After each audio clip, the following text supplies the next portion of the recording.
Video, I'll demonstrate how you can maximize the efficiency of your screen real estate utilization by using the resizable control extender that ships as part of the Microsoft AJAX Control Toolkit.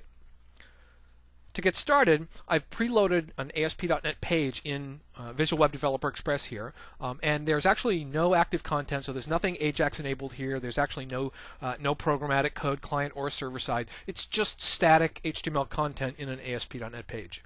So if I go ahead and run the page as it is, you'll notice that there's no click event on the image here, and if I highlight the text here, you can see that there are no links embedded. So there are no actionable items on this page at all. It's just markup. And if we hop over and look at code, this is our entire page. Notice here we've just got text and HTML content. I have included a cascading style sheet file that has some CSS classes that we'll use. Also, this is ready to be AJAX enabled, so there's an instance of the script manager on the page, but there's no client-side logic and no AJAX enabled logic yet.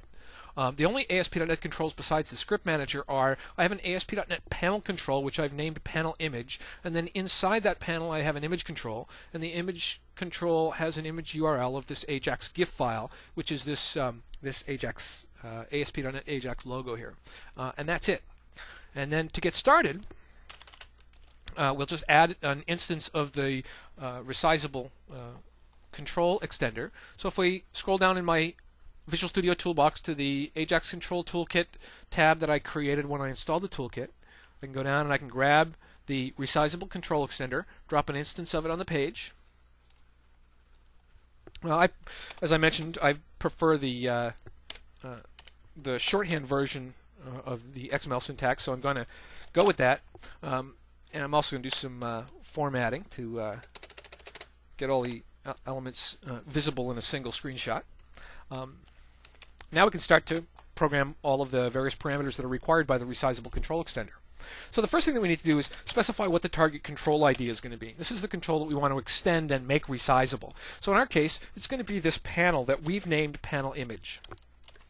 Right. Now, if I'm programming against this control from my code behind, in my case, because this is a VB project, it would be Visual Basic, I would reference this control using the resizable control extender, using this name, resizable control extender 1.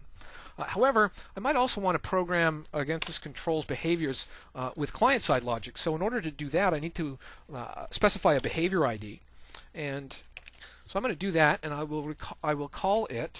I'm just going to cut and paste here.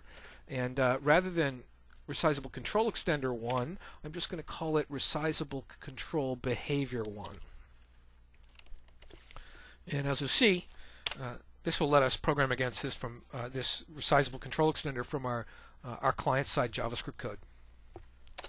Now the next thing I need is a couple of CSS classes. The first CSS class I want is I want to be able to specify a CSS class for the whole container so that while I'm actively resizing the control, like picking up a corner and resizing it with the mouse, that the visual appearance of that area, in our case the panel, will change a little bit to let me know that I'm resizing it. So I'm going to set the resizable CSS class to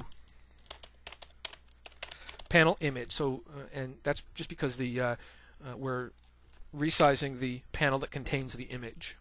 The other thing that I want, though, is I want to specify a CSS class for the handle, all right, and the handle being the thing that I can mouse down on and then use to drag and resize the control. So let's use the CSS class handle image, and again, these are just class names in the stylesheet.css file that I included by referencing here.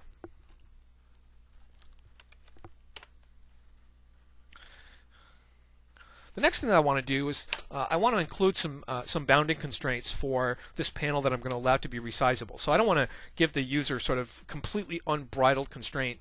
I want to be able to say it can only go this small or it can only grow to be this big. So in order to do that, I'm going to set minimum height and width and maximum height and width. So let's start with, we'll set a minimum width equal to 50 pixels and set minimum height equal to 25 pixel. And then of course I need to set maximum. So we'll set maximum width equal to let's say 250, and then maximum height equal to about 170. Now the other thing that I can do is I can set handle offsets. So I can offset the x and y coordinates of the handle just a little bit. It's not necessary, but just for the purpose of the demo, let's set x and y offsets of 3 pixels.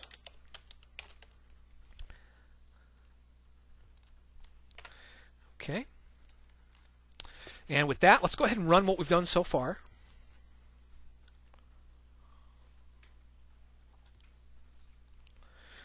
So you can see this little hand image here. We have this hand image because we specified that the handle CSS class was going to be handle image. And if we go ahead and look at our style sheet, if we go and look at the handle image CSS class, in addition to the other attributes, we've included a background image that includes this handle hand PNG graphics file. So that's why we get that. The other thing you notice is that as soon as I put the mouse over that, I can resize. Right? There's also something missing here, and that's the wrong name. So what I really want this to be is resizing image. Now let's go ahead and run that again. So one of the tricky things about the client-side debugging is that you don't get the same sort of error diagnostics. All right, now that we've used the right CSS class, notice how as soon as I put the mouse on top of the handle there, we also get the resizing image. So the whole panel gets this green border of a few pixels.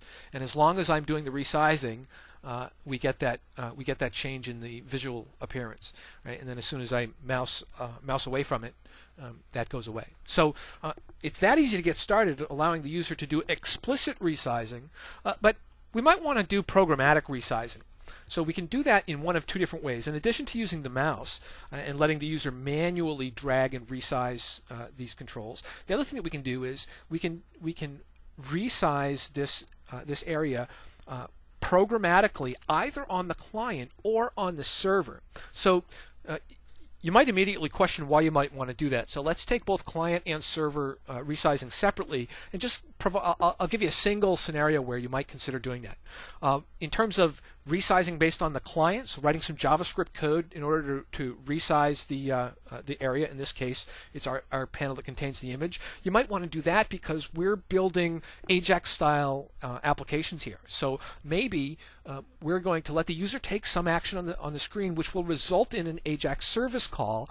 So call back to the server that will return some new content. And while we're waiting for that service call to return, the user's taken some action that has predicated that service call. But while we're waiting for that new content to be returned, we can use the client-side code to resize some of our user interface to make room for that new content that's going to be retrieved from the server. So that's one sort of interesting thing that you could do. It might be less apparent, though, why you would want to use server-side logic to resize your client-side real estate. But think about this scenario. What if when the user does whatever they're going to do in the user interface to trigger that AJAX client call, what if we don't know how much content's going to get returned? Maybe we're going to return content that gets retrieved from a SQL Server database, and the number of bytes of content could vary greatly.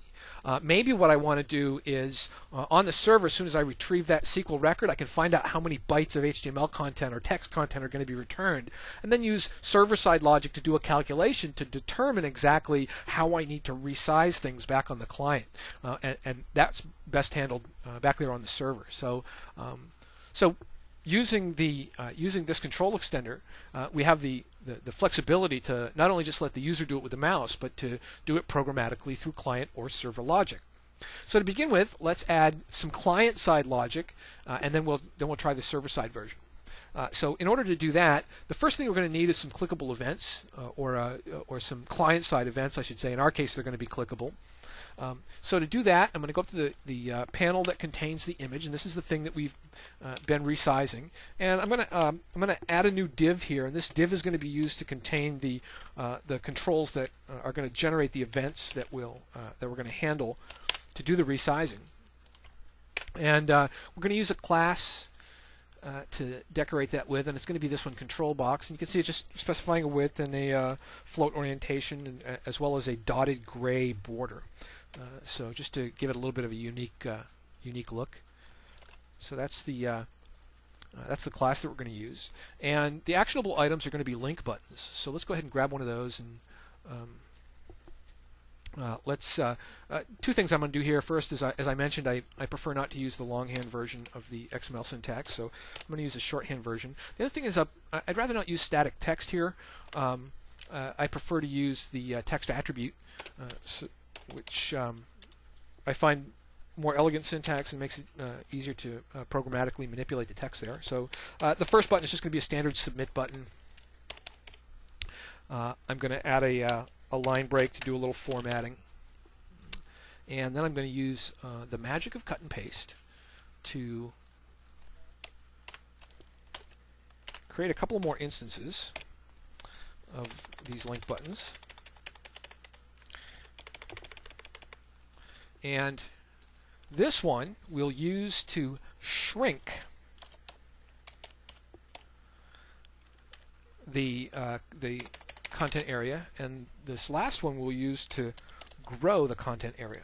And we're going to grow via client-side code. Now, in order to do that, we're going to have to specify a client-side event handler. So we're going to say on client click, and we're going to specify the name of the JavaScript function that we've yet to write that will handle this event. So we're going to say on client click grow.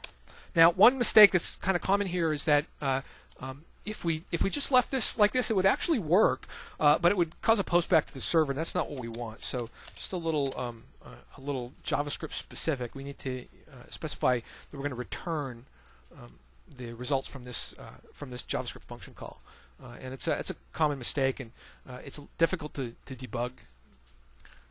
So let's grab this name because we need to implement this in client-side code. So to do that, we need to include a client-side script block. So we'll do that, and of course the type is going to be text JavaScript. And let's just fix our alignment here. And here we can say function on click client grow.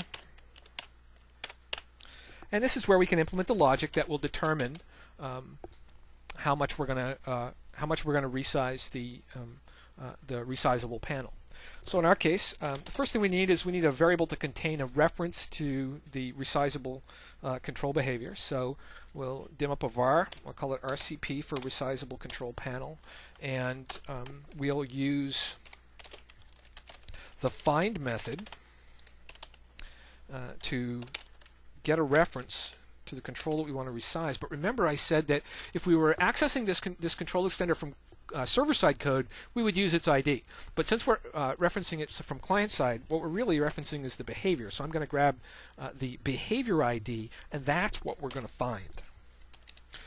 Now that I have a reference to our resizable control's behavior, the next thing I want to do is create a local instance of the size so that I can resize my control by a factor of itself. I know that probably sounds confusing, but basically what I'm going to do is I'm going to take whatever the current size is and I'm going to double it. So to do that, I want to grab the current size. So I'll say var size equal RCP, which is the reference to the control, dot get size. Now that I have it, now I can reset it. So I'm going to say RCP dot set size. Right, so this is where we're going to set the size to be whatever we're going to calculate it to be. And to do that, we're just going to return a sort of style formatted width and height. So we're going to specify that the width is going to be equal to size. Remember, size is the local variable that I have that contains the current size of the resizable panel. So I'm going to say width size dot width times 2. Right? So we're just going to double the width, and while we're at it, we're going to double the height. So let's say height size dot height times 2. And just take a quick double check look at my syntax here. Okay, and then the other thing that we want to do, because we don't want to actually post back, we're just going to return false from our JavaScript function here. And if I haven't made any syntactical mistakes, we should be ready to shrink, or I should say grow via client. So notice, as I click on the grow via client, we get the resize of our panel, but without any post back, so very AJAX-y. And that's resizing with client-side events. Now let's add resizing with server-side events. So just for the sake of consistency, let's go ahead and say shrink via server, and let's double-click on that link button to generate a server-side event handler. And now in that server-side event handler, we'll just simply do the inverse of what we did in the client-side code. So we'll say dim s as system.drawing.size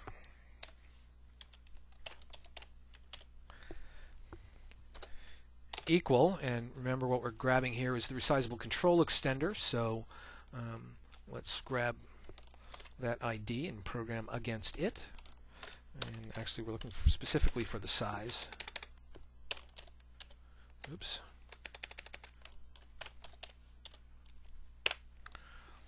And now that we have a local instance, we can set the size of the ResizableControl extender to a factor of itself.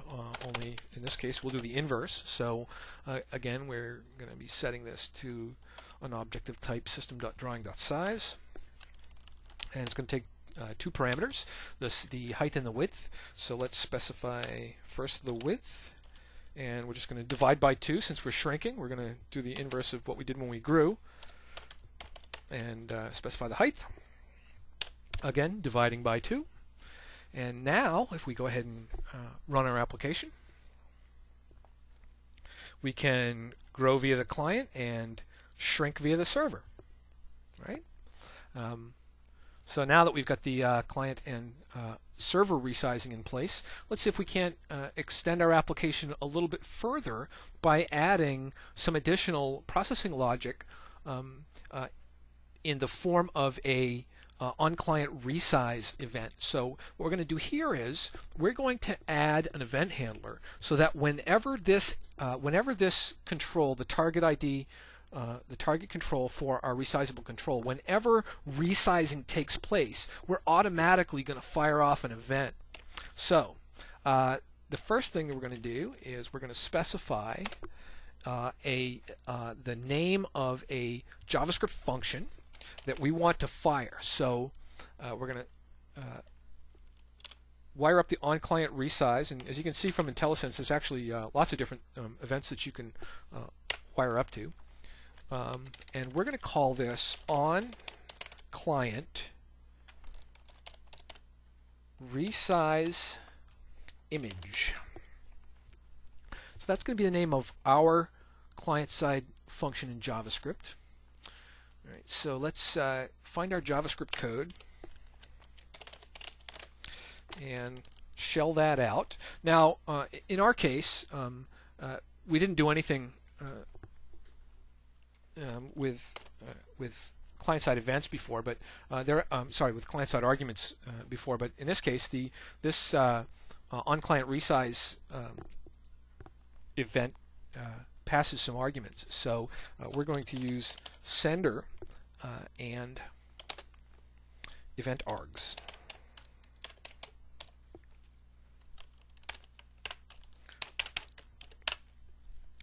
Now, one of the things that we're going to do here is what we're going to do for our on-client resize image event handler is we're going to display in our user interface the date and time that this panel was last resized. So in order to do that, we're going to need a place to put that content. So let's do that by adding a paragraph, and because we're going to set it programmatically, we need to give it a programmatically accessible ID. So we'll call that last resize, and we'll give it a default value, last image resize.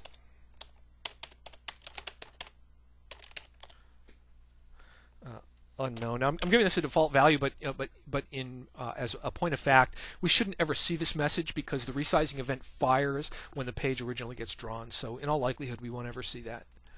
Let's grab the name that we're going to program against, and now we can go down here and program against the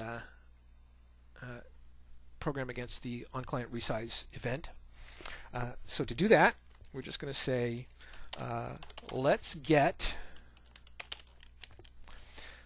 the inner HTML of the last resize and set it equal to, and we'll just grab this here.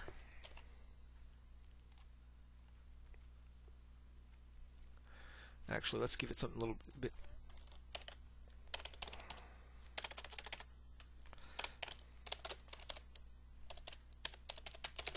Image resized, and then to that text let's append the current date and time. So let's say new date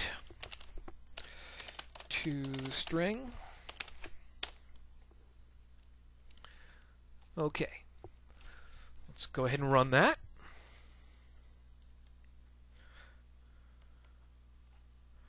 And we say, so somewhere along the line I have made a mistake. Let's go in and do some debugging. Oh, do you see the mistake? I wonder if that didn't generate a JavaScript error. Yes, easy to miss here. Although the message isn't very detailed. The problem here is that I've missed a closing paren. So if we go in here and close that paren, now we should be able to run the application and get a better set of results.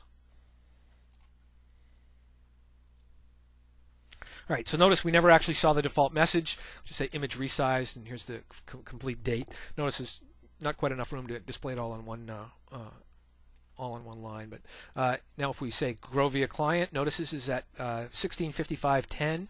That gets resized, so it's 15 seconds later. Wait a few more seconds, and then say shrink via server.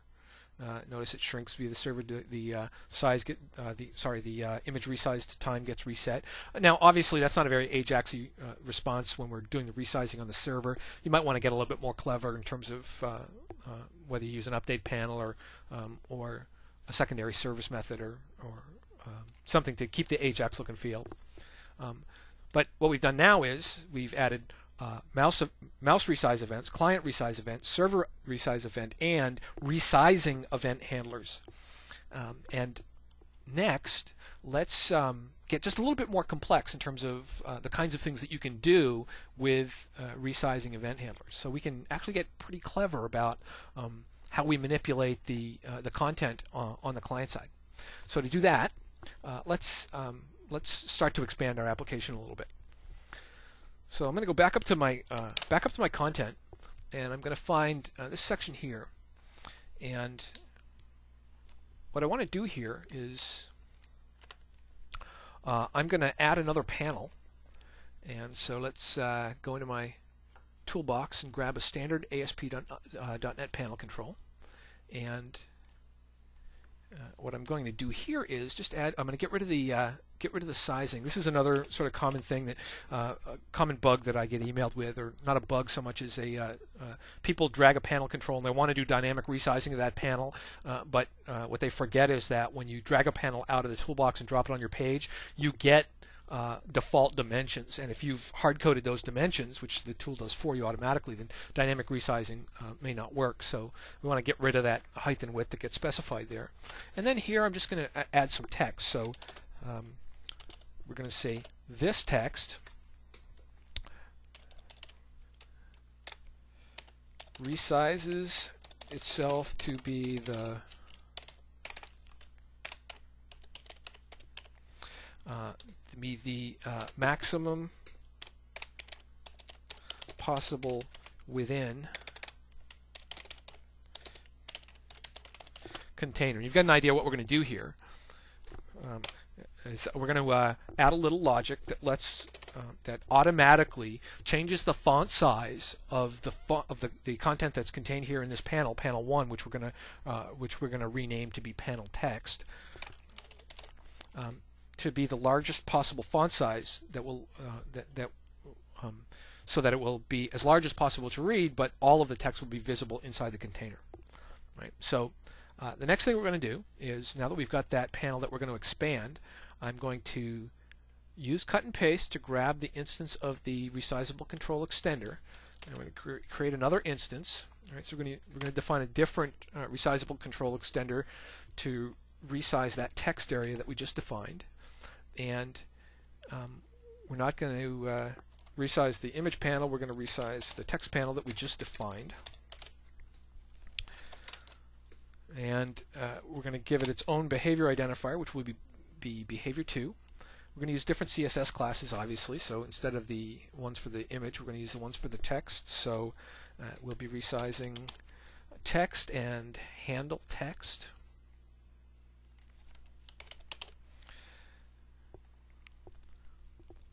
And get rid of those offsets. We don't care about those. And then we're going to change the min-maximum width. So we'll set the minimum width to be 100, and the minimum height to be 50, and then we'll set the maximum width to be, let's say 400, so we can make this pretty big if we need to. This is a great a feature that you can add for to improve the accessibility, so for folks that might have a vision impairment.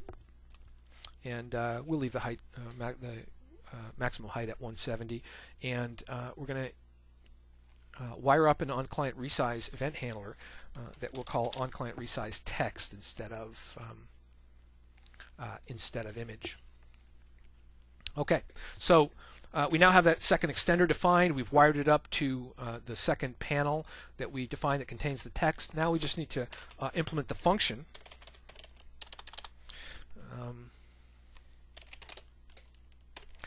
to handle resizing that text.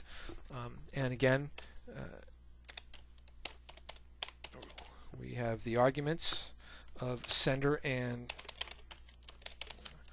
event args.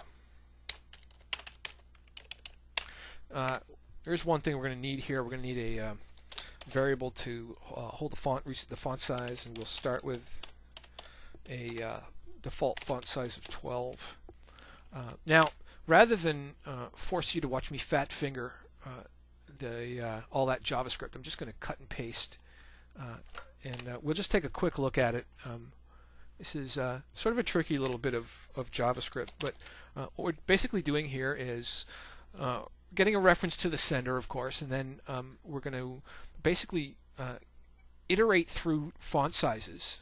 Right, so we're going to increase the font size one piece at a time, and obviously this isn't tremendously efficient, but it works. And we're going to resize until it's too big, until the text is too big to fit inside the area that contains it. And then last scroll and width here, and we're just going to then make the font smaller. We're going to so basically just drop it down a little bit until the whole thing fits.